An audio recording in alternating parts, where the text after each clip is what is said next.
for joining us. I'm your host, Aquel Jackson, and you're tuning in to Athletes Unplugged. Today's athlete joining the show is Hunter Yeany. He's going to be accompanied by his father, Rob Yeany. What makes Hunter so special is he's 16 years old, and he's an American Formula race car driver. So much so in 2020, he was crowned the youngest champion ever in the history of the United States at the F4 Series Championships. During that year, within 15 starts, he podiumed 14 times while bringing home the victory 7 times. And he's here to talk about his next chapter as he enters the FIA Formula 3 Championships. Guys, welcome to the show. Thanks, Aquel. Appreciate it. Yeah, thank you. I'm looking forward to it. So I know both of you guys are in Spain right now. You guys are getting ready for the up-and-coming season. And so tell me, have you guys been able – I know you guys are all business, but have you guys been able to enjoy – being a visitor in Spain and going out and sightseeing and doing those type of things? Oh yeah, actually this morning before I got on the call with you, I went paddleboarding and hung out at the ocean quite a bit. The skateboard around on their really nice boardwalk. It's really, really smooth, so it's really nice for a skateboard. Okay, that's good. That's good. So obviously you're 16 years old and what you're doing is beyond what any 16-year-old could do. And so I guess my question to you is, and I know your dad is there, Rob. He's been great. He's been one of your biggest supporters. And let me ask you this question, Hunter. As a young person, to get to where you are right now, obviously you have to go through karting. Karting is a big stepping stone and to get to Formula 4, Formula 3, Formula 2, and ultimately where you want to get to in Formula 1. Yeah. What was the feeling like for you your first time getting into a kart? Did you actually know this was going to be something you're going to do for the rest of your life and be committed to? No, not really. Until we started testing like a lot. That's when I noticed it was like something I really want to do the rest of my life, and we really got serious about it. You mean testing a lot? So was there like a tournament? Was there like races throughout your first karting year? How did you? Give me some context on how that kind of comes about. So one day we went to an indoor karting place just in Virginia Beach locally, mm-hmm. and me and Dad would race there quite a bit every Saturday, I think it was. And then after that, one day he was like, "Hunter, we're gonna go down to Charlotte," and I was like, "Oh, okay, that's cool." So we went down there for a day, and I got to drive like a professional go-kart for the first time. Right. I was like, man, this is kind of cool. And then we took off for a little while. And then we started racing the professional go-karts. And that was just all for fun. Like most of it was just for fun racing. And then when we got into cars was when like the real stuff started. That's when I started like working out quite a bit, all the time actually. So let me ask you this. So were you a huge car fan before that? Because I mean, listen, how old were you at the time? I was 8 years old or 9 years old when I started karting. So at 8 years old, there's basketball, there's football, there's baseball, there's lacrosse, depending on which part of the region you live in. You decided to jump into a kart. So my other question that I asked. So were you a car fan before that? Like you just jumped into a car and that was it, or you had so you were a big fan of cars before you actually jumped into a kart? Yeah, definitely. I used to play with matchboxes all the time, and I think it was every night that my grandpa would come over to my house and we'd watch the movie Cars. That's my favorite movie. It still is one of my favorite movies. Yeah. So I have to give you so before I met you and your father, I had no knowledge of America Formula race car driving, Formula 1 driving. It was just, I had no knowledge. But because my son is 3 years old, his favorite movie right now is Cars. Yeah. He loves cars. He loves monster trucks. Just this past weekend, we were at Capital One Arena watching monster trucks, and he screamed the entire time we were there. He loves it. So obviously you were probably pretty successful in karting. Is that fair to say? Actually, not really. Not really? I never won a race in karting, but I usually got like second or third place or some of that sometimes. But I never really knew what it was like to win until I got into cars. So there was always that drive for me, just like wanting to do my best and wanting to be the best. And that's why we practice so much in cars, so I would be ready for the first year. Okay, so you gave me your take on when karting became kind of serious for you. Can your dad poke in here for a second? Rob, I gotta ask you a question. So what's up, Rob? How you doing, brother? I'm good. How are you? So when did you know this was serious, that your son had a gift? And knowing that, listen, this is not an easy sport to deal with. Parents have a hard enough time letting their kids play football. And knowing your background, being a former Navy SEAL and serving our country, you've been in the most extreme situations possible. How did you, obviously you figured out a way to deal with those extreme situations. How, as a parent, were you able to deal with an extreme situation in your son being in a car? Something that's going pretty fast is pretty dangerous. Well, I'll be honest with you. It's funny. The first time he drove a car was in Savannah, Georgia. Dan Mitchell from Velocity Racing Development kind of took him to this track. It was wide open. It's basically a track in the middle of the field. And when I asked him why he took him there, he goes, because even if he runs off full bore, there's nothing for him to hit here. And I realized he was smarter than I was.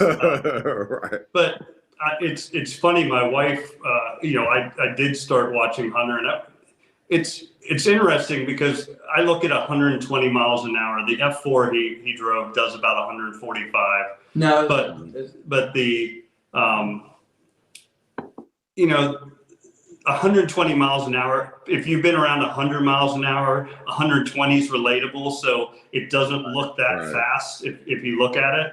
And I'll be honest with you, it didn't bother me too much watching him drive the car. I was nervous, obviously, the first few times, just seeing him go. But when he hopped into the next step up, which is the FR America's car, and how fast does that go? Like 170. Yeah, it does about 170. And when that car came by, I actually almost threw up, and I actually thought that I might be a bad parent because he had literally just turned 14 and goes by me about 165 miles an hour. And from the perspective, I was standing about a level up, looking down on him. And what he didn't tell me is, well, he didn't know. He didn't move the bias, and it smoked the brakes going into a blind turn that I can't see the outcome of it. So all I saw was the car come by at about 165, smoke going here, and I just kind of cringed, almost threw up, and then I hear the car take off. Oh my gosh. I'll be honest with you, I wanted to spank him after that. That's amazing. So obviously, so you go from karting to F4, and you have a great 2020. 15 starts, 14 podiums, you win 7 times, you get crowned the youngest champion ever in the history of the United States in the F4 series. And now you're embarking on this new journey. Now you're racing for Campos Racing, you're getting ready for the up and coming season. How does someone like you prepare for a season like this? Do you spend more time in the car than you do in the simulator? How does that kind of work out?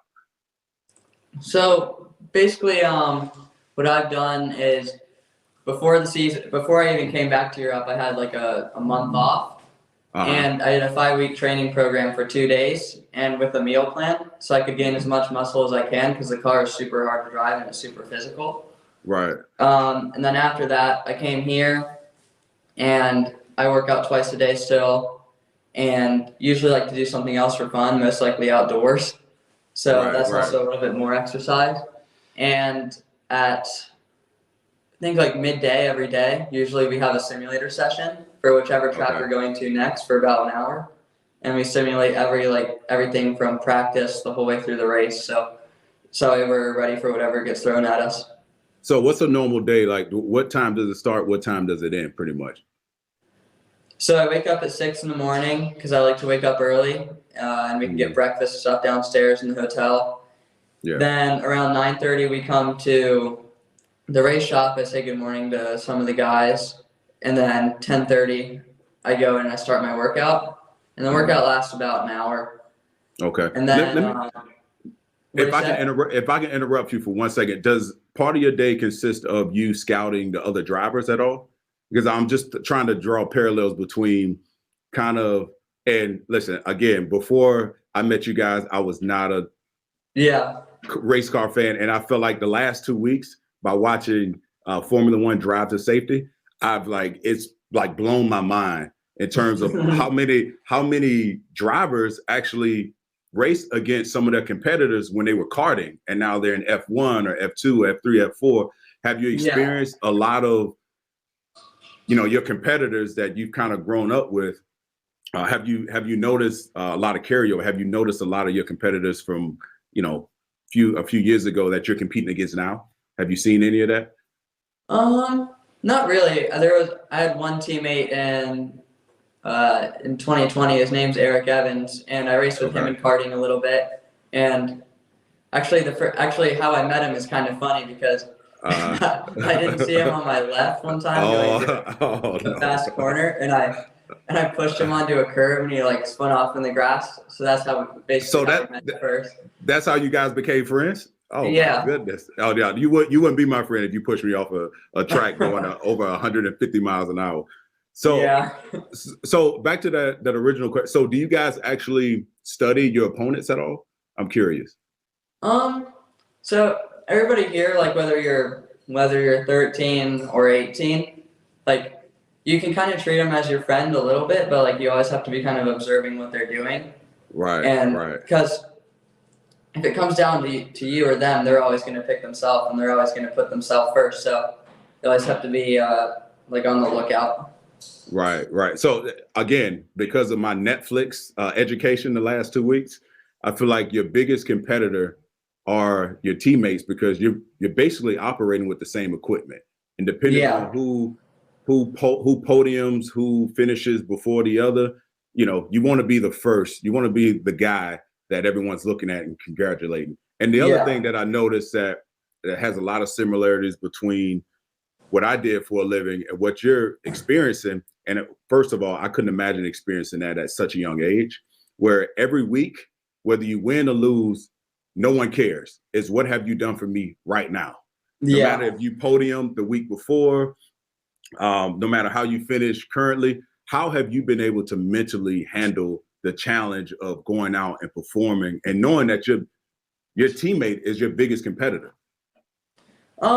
Yeah, sometimes it is pretty hard mentally. In the hard times, it's really, really hard, but when when you do a good job, it's super rewarding and you feel really good, even if it's not that big of a win or something.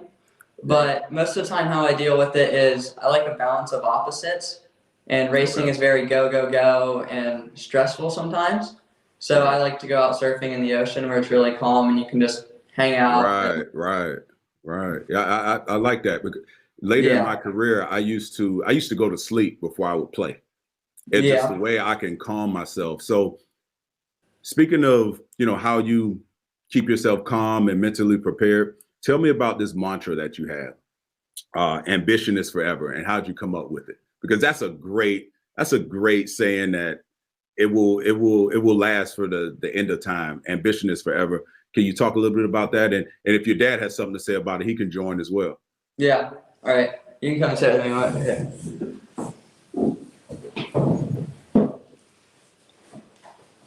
So we were talking about how Hunter is able to step away from racing, how he goes surfing, skateboarding. It kind of calms him down.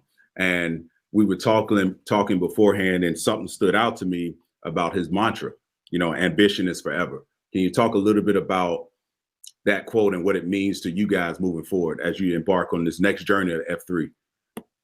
Well, I think, one of the things that's important, at least, and I've tried to teach Hunter, is I've had the luxury of working with some of the best people out there and stuff. And I think, just like you, from a young age, you start chasing a dream and you continue chasing it.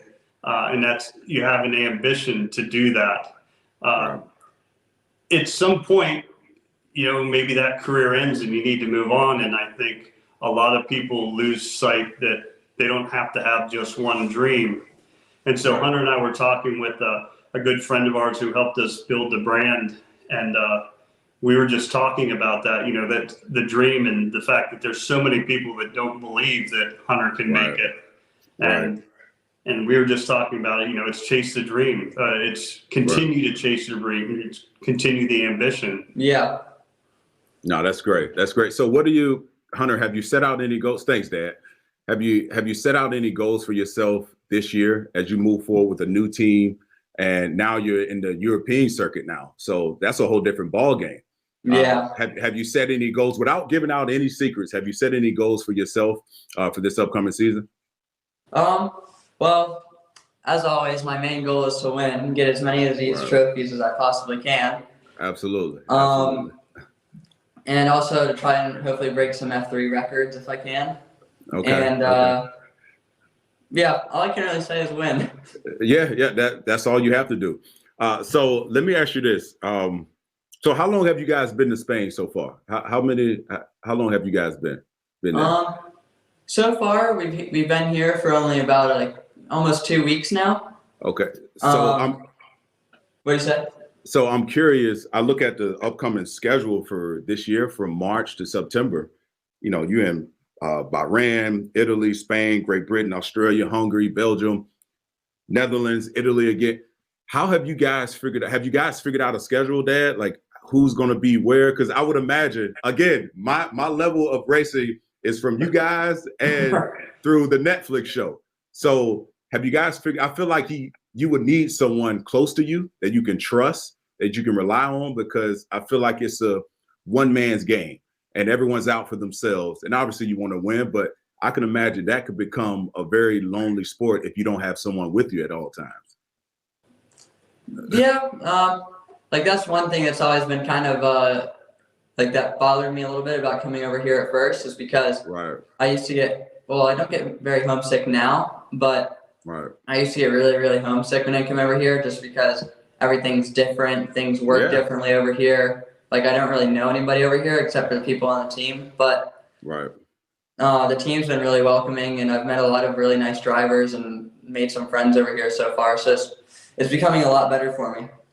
Yeah, no, that is, listen, I couldn't imagine my 16-year-old self traveling halfway around the world to do something that I absolutely loved. And which, you have to which is why I'm sitting right here. Right. So, you have to patch it when things get hard, Hunter, and I, foresee they will be at times. You have to just look at where you are, man. You've exceeded far, the expectations I'm sure your dad has ever set out for you. And I know you have a long way to go, but anytime it gets hard, this is my mentor hat on. Just look at how far you've come, man. A lot of my 16-year-old self could not do what you're doing right now. So when things get tough, go back to the people that love you and the sacrifice they've committed to you and moving forward. So let's go back to 2021. And I'm sure 2020 was like a great year for you. 2021, can you talk a little bit about some of the up and downs that you had to face, and what were some of the things that you didn't expect that kind of occurred that that you had to fight through? Yeah, I think at the beginning of the year, I really had some high expectations, just like the year before. I really wanted to just go in and win the championship again. Mm-hmm. And it didn't end up being that way. And the first race was really, really hard for me to cope with. Now, were you finishing races? Was it equipment issues? Were there just things you just couldn't catch a break, or what? It was a little bit of I felt like I couldn't catch a break, and some just personal mistakes. It felt like my mind wasn't entirely in the right place, as it was the year before. And Road Atlanta was the first race, and that was probably one of the hardest races I've ever had. So let me go back to something you just said. You said you weren't in a good mental place as you were the year before. How does that affect your racing? Is it the corners? I don't know. I'm trying to get into the psyche of a race car driver. When your head isn't in the game, is it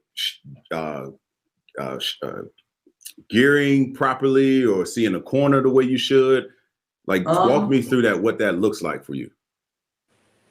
It's kind of when you're really on it, you and the car feel like you're one, one piece of machinery, and everything almost feels easy.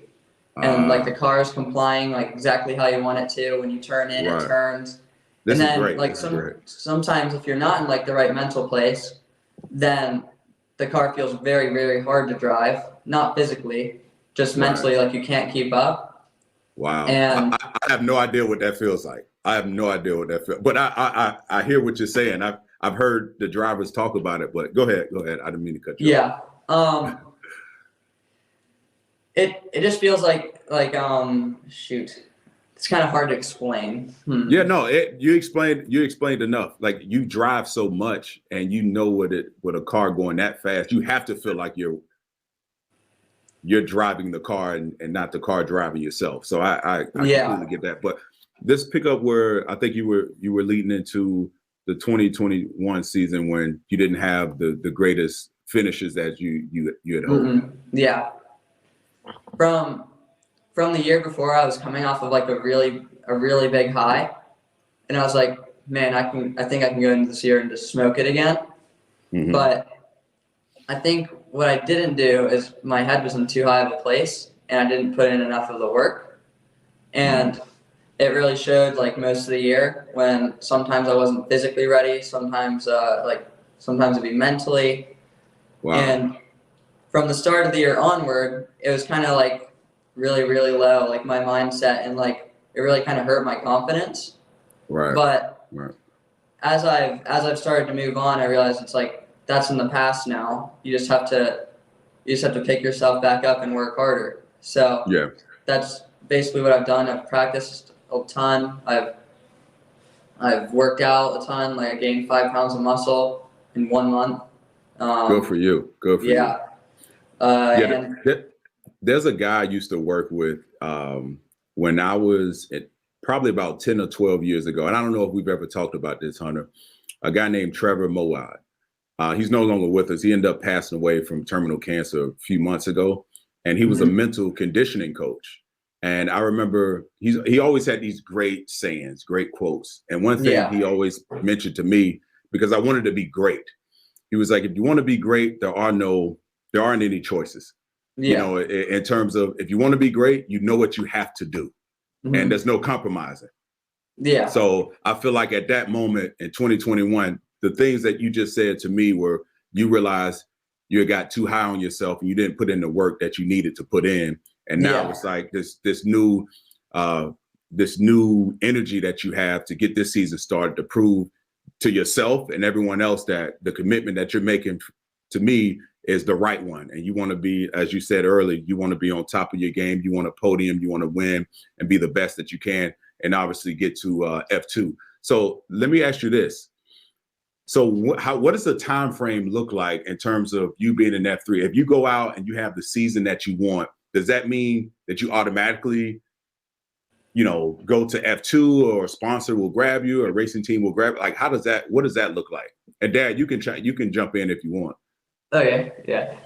Hop on in here, Pops. Go ahead, you can answer it.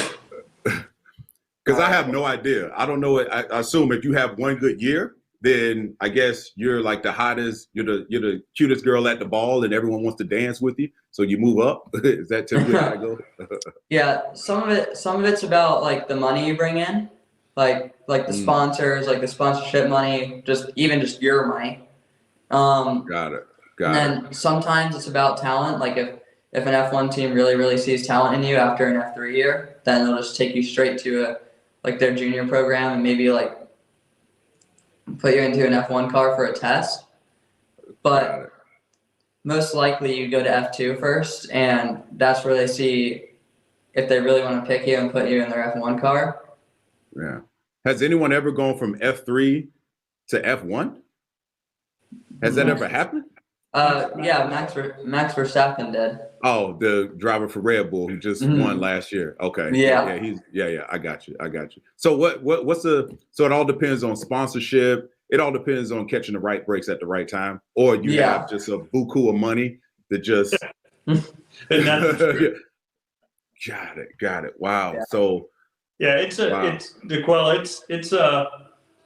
obviously it's a sport. We've talked about this a little bit, but it's a wealthy sport. the individual, if you look at the sponsors that are on everything from F1 to, F1 as a company, and then the companies and the race cars, those are some really big names, right? They're on there for a reason. So part of it is obviously you have to have the talent, you have to have the skills to do it. The other part of that is you have to have the funding behind you, and it's not just funding. You've got to be marketable. You've got to be. I think it's the same kind of, in some ways as many other sports. This one just requires a lot of money. It's expensive to drive cars. Go ahead, Rob. Yeah, but that's one of the big things about F1 is it's a big business to business platform, right? It's entertainment. It's no different than the NFL in that way, right?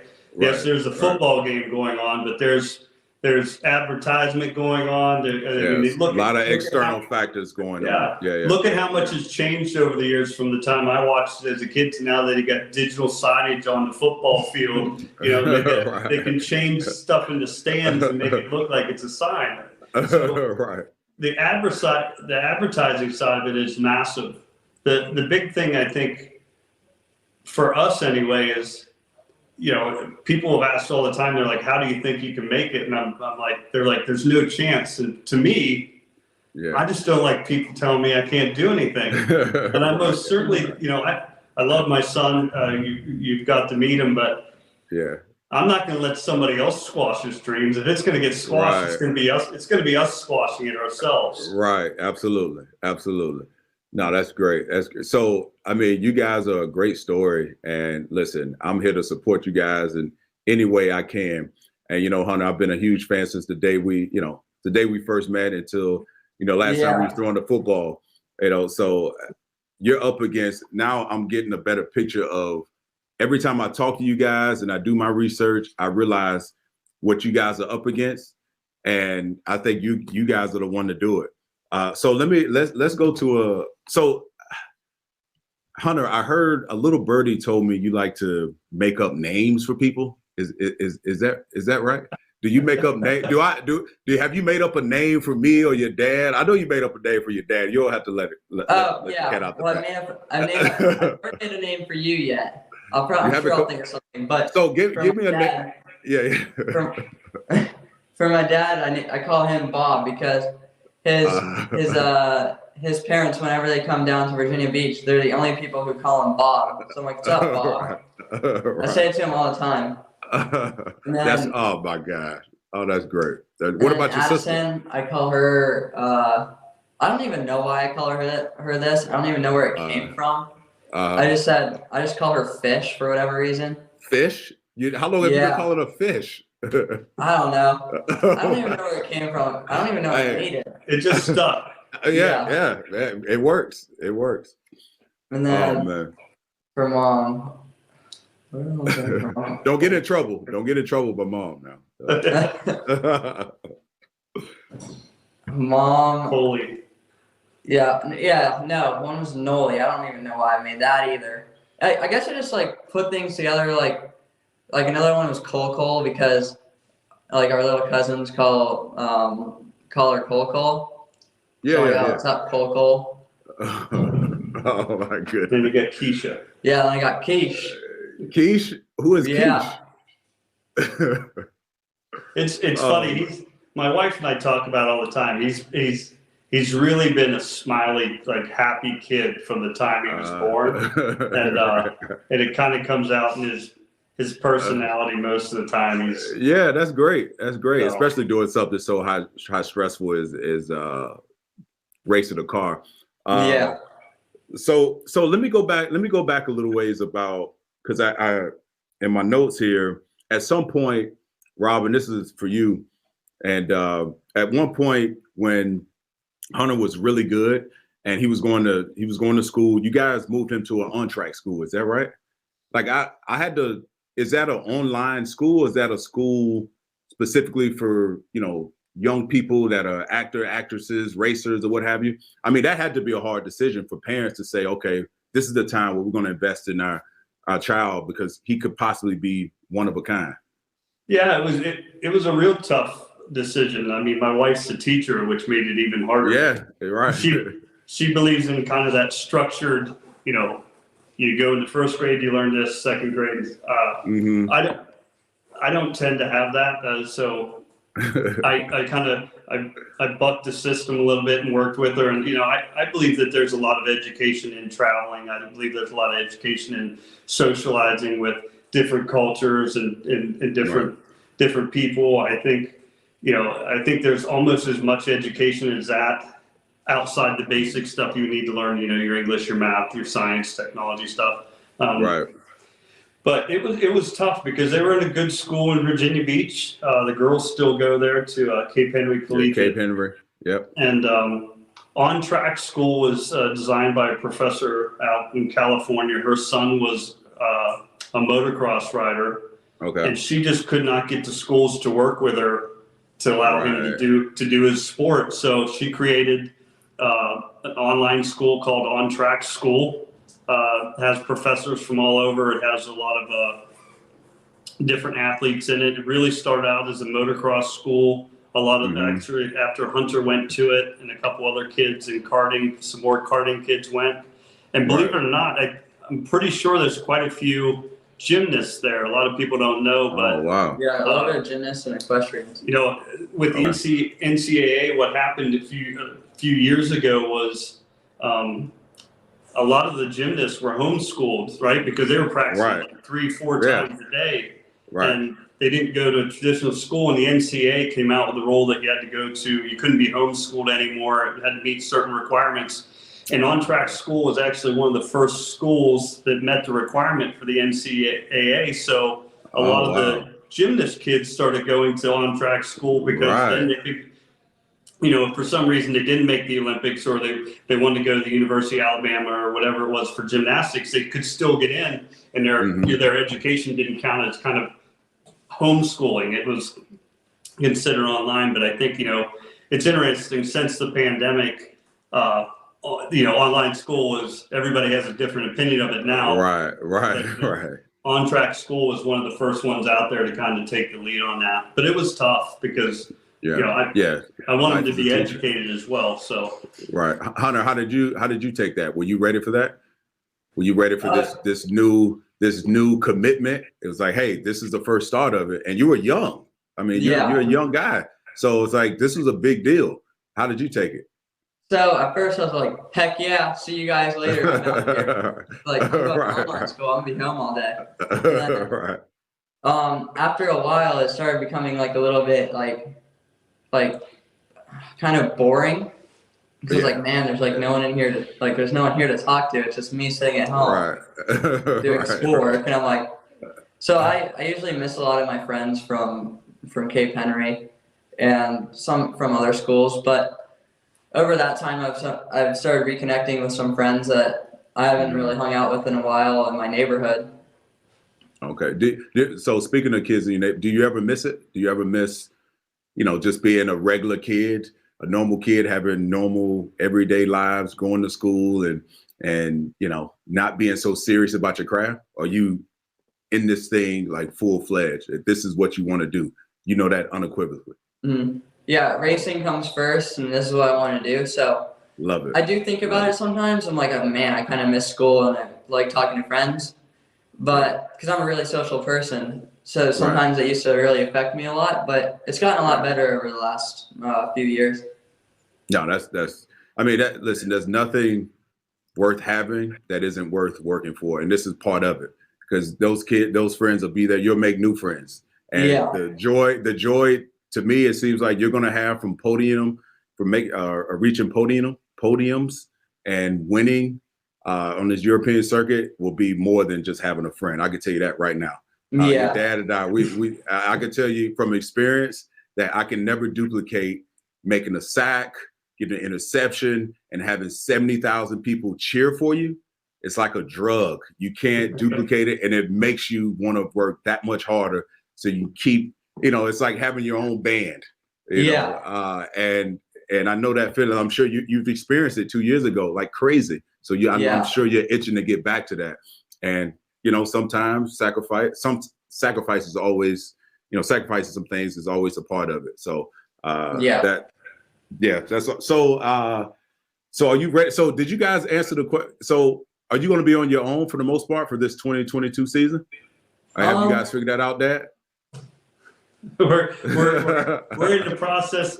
Hey, listen. If you need someone to accompany you in Italy or Spain, I would love to.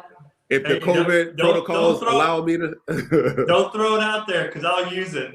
No, I'm serious. Man. I'm looking at all these different. I mean, this is great. Awesome.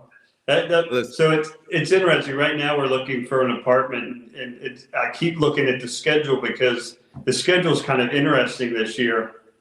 There's you go to Bahrain for a practice like March 2nd, and then it's 2 weeks before the race starts. Right. So you fly back to Spain and then go back to Bahrain, and because oh my God, the one thing we have to deal with that I think some Europeans have to deal with it is we if you come from America, you either have to come over here and stay, which is a pretty big commitment for guys who are 14, 15, 16, 17, and used to an American lifestyle.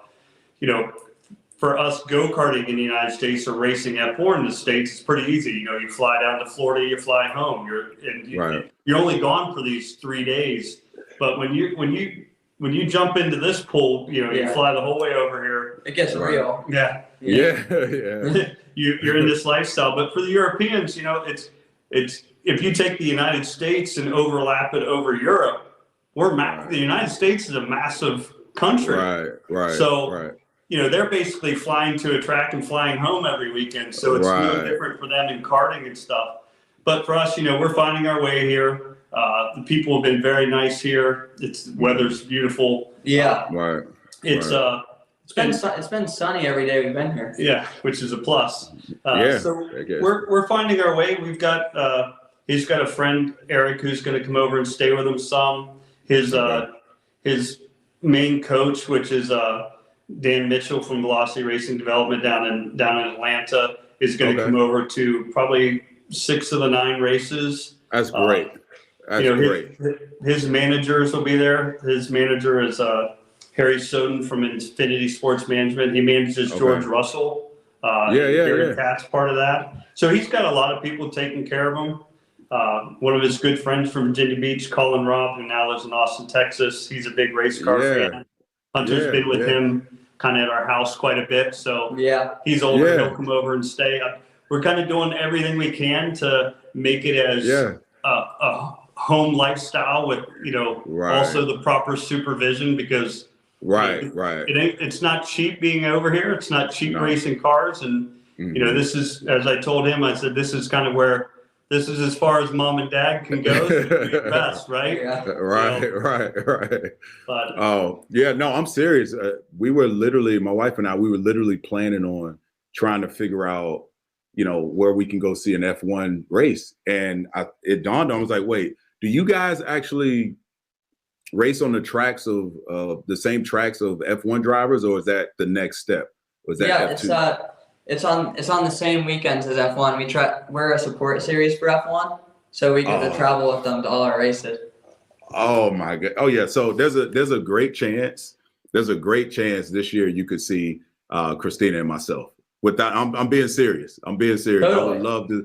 I would love to see you race, man. Just to be a part of that and see just what it feels like to be on the ground. So right as you get into a car, right? Like I saw a video on your stories the other day of you in the car and your driver or your coach is talking to you. Like what's going through your mind right as you get ready to hit the gas and go on the track? Like what are you guys talking about at that moment? So what happens? What'd you say? I was like, what's going through your mind? Like what happened? What's the last minute details you guys are talking about before you hit this track? Most of the time it's just like talking about the run plan because there's a certain run plan that we do. All the team strategies are different depending on like whether we want to get like a longer run in, a shorter run. And it's all about like saving the tires too because they tend to lose grip really fast. Okay. Now I have a dumb question to ask. What does saving your tires mean? How the hell do you save your tires when you're running, you're going 150 plus miles an hour? What does that even mean? So basically like you can push 100% and use the full grip of the tire, and like it means kind of like leaning on the tire, like you're really leaning on the tire for grip, and you're kind of right on the edge of like the G-force it can take, and so now you're getting into the science of this is stuff. Yeah, it's kind of scientific, but but kind of to be short about it, if you want to run a long race and you want your tires to last longer, then maybe you push it 85% the whole race to preserve the grip on your tires instead of going at 100% the whole race, and your tire grip level going like let's see. So are you like this? Okay. And instead you can keep it like nice and steady, kind of like that. Okay. That makes a little bit more sense. Yeah. It's kind of hard to understand. So are you involved in like the mechanics of it? Are you, when they're working on your car, are you overlooking them, seeing, okay, this needs what? Are you having meetings with these people like, hey, the car drove like this and it needs to be this sort of way? Or are you involved in those type of dealings? Or yeah, so at the racetrack, that's basically the driver's job, is just to go out and then relay feedback to the engineer when you come in. Like the car maybe feels a little bit oversteer in this corner. And when I say oversteer, I mean like the back end is kind of like whipping out a little bit, kind of like right. Like fishtailing, I think is what they call it. But yeah. And then understeer, if you say that to the engineer, then that means like the car doesn't really bite when it turns. So it kind of feels like the fronts are just sliding across the pavement a little bit and not having a ton of grip. So it's really just trying to find the perfect balance between understeer and oversteer. Okay, that makes sense. Dad, do you follow all of this? Do you know just as much as Hunter does when it comes to the balance of the car? I wish I could tell you I did. There was a point probably 2 years ago where I was standing with his coach, and I was like, Hunter, what he said was this. And Hunter walked away, and his coach said, "Don't ever talk to him about this." And I realized at that point I was done. And he was not joking with me. No, I'm pretty sure he was dead serious. Oh my goodness, that's equivalent to like if I have a bunch of notebooks from my 11 years playing in the NFL, and I was having my wife. We were down here one day just doing whatever, and I opened one up. I'm like, "Can you read one? Can you explain to me one thing in this notebook?" She went through the entire page. It's English, but it's just a different vernacular. She had no idea. So I feel like this is, in a sense, just a whole on a different stratosphere when it comes to, you filling out a car. I haven't driven more than 100 miles an hour in the car. I don't know what the hell that means. I like my Range Rover. It protects me. There's no way I could be in this confined space and drive at that speed and control it. So let me ask you this. In my mind, you really have to trust the engineers in this car to go from 150 miles an hour to braking. At some point, you really have to have a lot of trust with this car. Now, do you spend, I know I asked this earlier, but would you say you spend more time in an actual car or on the simulator?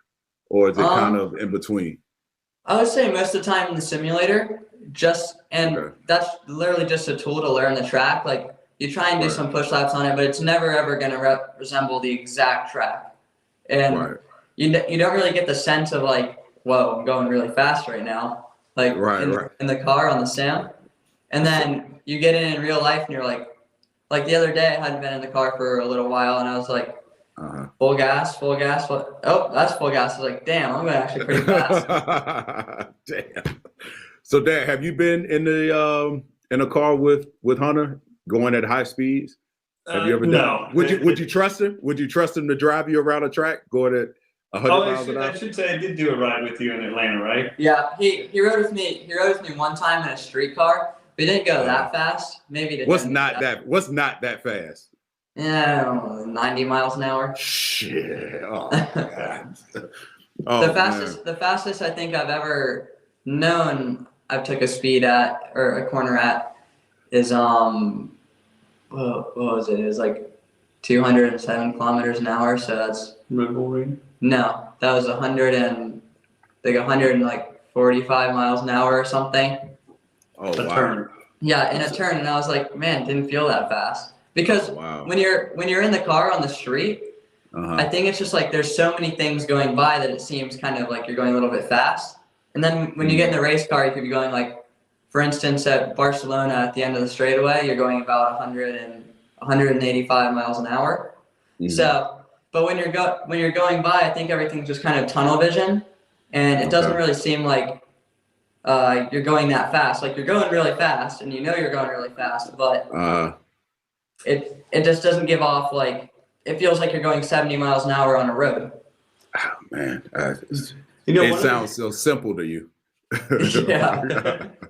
One of the things they do, Miquel, that we did with Hunter was you find out these guys who know what they're doing as far as coaching and stuff is, Hunter's driving an F4. He's used to 140 miles an hour or something like that. Yeah, 130. Yeah, 130 miles an hour. And then you go practice for us over here in America, it's the FR, which does 165, 170. Oh, okay. And it's not necessarily that the car is harder to drive, but mentally it just drains you because everything is coming. Right. That next turn is coming at you so much faster. You have to make those decisions so much faster. It's kind of like a high school football player watching the pros on the field. Right. Everything is going so much faster. If you were to put that high school football player in the field, he would miss the snap and everything because it's that fast.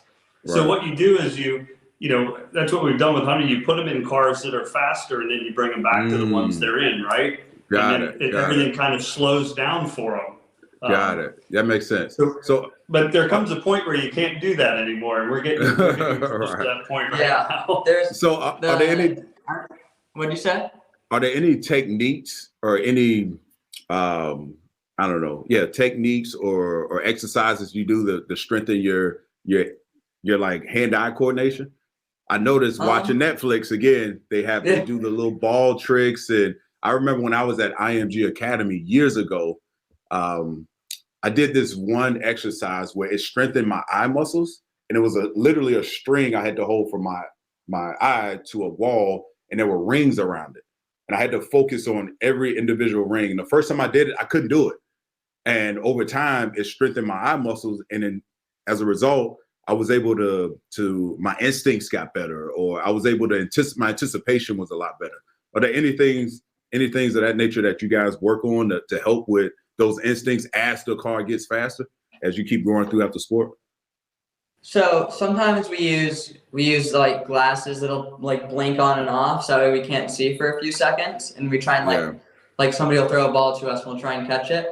Sometimes that's kind of hard depending on which speed you have it at. But another thing that's really, really common that drivers do is they're like little things that you smack, and when they go they're a circle, and when they go a certain color, you like reach out and you like smack it. Oh yeah. I'm familiar with and whichever one turns on, you have to try and get to it as fast as you can and touch it. Got it. So tell me about your teammate. His name is Joseph Maria Marti. Do you know much about him? I know you've been around him, you've trained with him, but Pepe. We call him Pepe. Pepe? You already got a nickname for him? Pepe? So have you done your research on him? It's like, hey, has he podium? What has he done for this team? And, have you done that at all? Or I know that he has a pretty good background in F4. I think I don't remember where he finished the season, but I know he was in, I think, like second when I talked to him last. Oh, third. Third overall. Yeah. And I haven't really talked to him much since then, but I know he's doing I think it's Asian Formula Regional out in Dubai right now. Okay. So I've been kind of watching a little bit of that and seeing what's up. Got it. Do you have a favorite track? So far that you haven't been, that you're looking forward to racing on, that you think you're going to have an advantage? Like, what's your style of racing, if I can ask you? Because I would say, what did you say? So I watched Max Van, I'm going to screw his name up. Verstappen. That drives for Red Bull. And to me, he seems like he's fast and he's relentless. And aggressive, really aggressive. And he's aggressive. And, those three attributes will either you'll be a champion or you're just driving stupid. Yeah. It's like that takes a level of experience to go behind that. And when you're young, how do you figure out you know, as a team owner, you like those 3 attributes about a driver, but again, it's dangerous as hell. So how would you explain your style of driving so far? Without don't give out your secrets. Don't give out your secrets. I don't want you to I would say I'm really, really aggressive when it comes to driving. Like, I remember in F4, like, sometimes I would race people and I would pass them from like way far back, like going into a braking zone. Mm-hmm. I would pass them from like 3 cars back into a corner. Sometimes it would almost not work out, but I finished every race that season, which was good. And that's really been my kind of driving style from the start. Okay, now I got to ask your dad. Do you agree with that assessment? Do you agree? No, I do agree. He's always been pretty aggressive. His coach in Atlanta always called him the American Max, which for a while I didn't even understand what it meant. You know, you're right. It does. It has its attributes to it, and it also has. Not every track is designed for an aggressive driver. So, you know, part of growing up and learning more is learning that there's tracks out there that are flowy that require a little more finesse on them. So we've been working on that as well. Mm-hmm. Right. So the tracks basically test so maybe you guys can answer this. So the tracks that you're going to be driving on 2022. So some tracks has what you do best, and some tracks kind of test your overall skill level in terms of not so much so you being fast, but being able to get in and out of turns. Does it? You think it pretty much tests, you know, the overall driver? Who's the best overall driver, right? Because before my knowledge of you guys giving me knowledge of race car, I just assumed it was just like Indy. It was just one big circle, and it's not the case. One big lap. It's like that's not the case at all. Like, I'm now more of a fan of F1 than I am NASCAR. NASCAR to me is just, it has this, obviously it probably has more than what I know that would interest me. But F1 right now is, I'm all in. I'm really all in, man. Welcome aboard. Yeah. You guys have, I credit you guys to it. Hunter, is there anything that, let's say, that I didn't ask you so far that you actually want to get out and you want me to know, and some of the people that's going to tune in to know about you and your dad and your journey at all? Good question. What about you, Dad? I'll start with you first. No, I hope that people will listen to the story and follow it. It's it's David versus Goliath as far as I'm concerned, but we all know how that turned out, right? Right. I hope people will follow my son. They'll find out that he's a good kid, and he is. I admire him for his dedication. I heard you say it earlier. I tell him all the time. I'm not one to blow smoke at all, but I couldn't have done this at his age, and I wouldn't have done. No, there was no chance that I was ever dedicating myself like that. So I am very proud of that. He's got really good mentors around him. You've been a good mentor with him. Alex Oliver at VHP, has been a fabulous mentor. A lot of the SEALs around, and even when things didn't go well, let's say in that 2021 season, it's funny, the guys that I grew up with and the guys I was in the SEAL teams with are always telling Hunter, good, just keep pushing. Because the truth is, as we've talked, if this is what he wants, and I believe it is, he's the one to do it. And you have to go through those peaks and valleys to get there. Yeah. I think Jimmy Johnson wrote him a nice letter after St. Petersburg last year, and I thought it was really cool. And he was like, I've been in NASCAR for over 20 years, but I only have 7 championships. So what does that tell you? I've lost more than I've won. Absolutely. That's great perspective. It's a long journey, and so you have to enjoy it. You asked about Spain. We're trying to enjoy the culture. That's one thing I've taught him, I think, that's helped over the last couple of years of traveling is I'm like, don't look at it like you're leaving home. Look at it like you're getting to go visit someplace and see things that people haven't ever seen before. Yeah. And that's helped out. But it's been a journey, and it's been great for me to be able to hang out with Hunter and do that. Mm-hmm. That's awesome. That is awesome. It's kind of cool having Bob around sometimes. Never end. Hey, listen, your dad is a badass, man. I look up to this guy, and I look up to you, man. I don't know if I've ever told you, I look up to you because you're doing, just to reiterate what your dad is saying, you're doing something that, it's your dream, and your dad is only helping you facilitate that dream. And I think that's what's most important about this as well. A lot of times you see a lot of parents, really muddy the waters when it comes to what they want as opposed to what their kids actually want. Yeah. And right now, it seems to me it's clear that you want this and your dad is here to facilitate it. But again, I want to go back to how much I admire you, man. My 16-year-old self, I can't say it enough.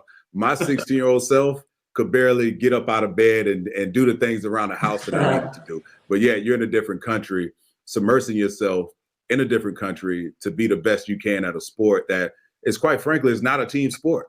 This is a lonely sport, and you enjoy it with the people that you love, and you make people happy that only have financial interest in you to a certain degree. So my hat goes off to you.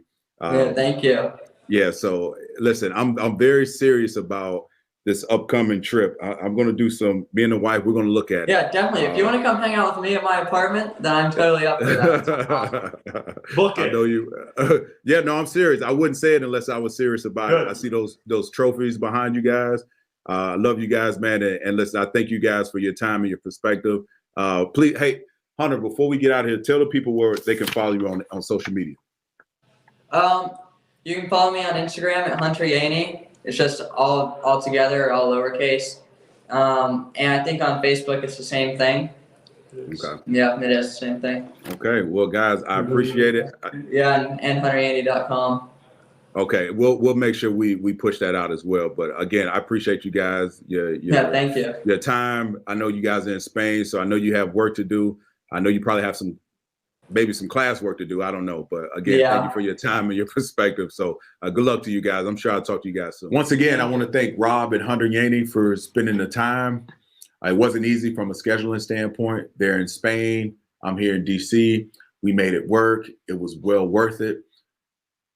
I appreciate their time and their perspective. I learned a lot from them. I learned a lot from Hunter's perspective, being a young man, leaving everything that was considered home and family and love behind to go follow your dream and pursue it and go for it. So I respect their time and their perspective. And tune in. We're going to have many more episodes to come. And this was a great one.